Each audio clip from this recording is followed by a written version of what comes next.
تو یقیناً ابھی تک آپ لوگوں نے جو کچھ بھی وقت لگایا ہے، کچھ ایسا آسان نہیں تھا یہ سفر،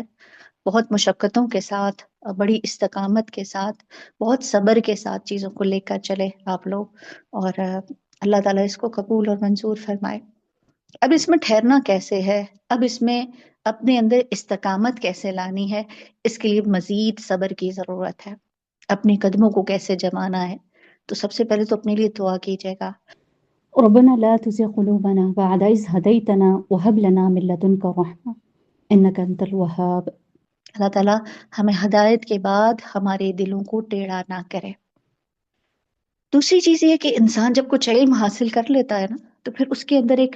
ایک طرح کی یہ سوچ آنے لگتی ہے کہ انا خیر، میں تو سب سے بہترین ہو گیا، اب باقی سب لوگ تو ایسے ہیں کہ جیسے عربی اور عجمی کا فرق تھا نا، کہ عربی لوگ کیا کہتے تھے، ہم سے زیادہ زبان والا کوئی نہیں، اور عجمی کو کیا سمجھتے تھے کہ یہ جاہل ہے۔ تو بالکل ایسے ہی علم کوئی بھی ہو،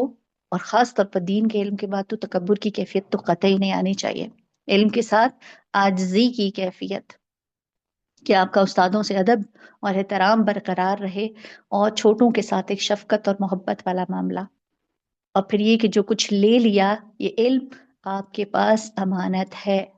جیسے دینے والے نے آپ تک پہنچایا ہے، ایسے ہی یہ علم آگے بانٹنا بھی ہے۔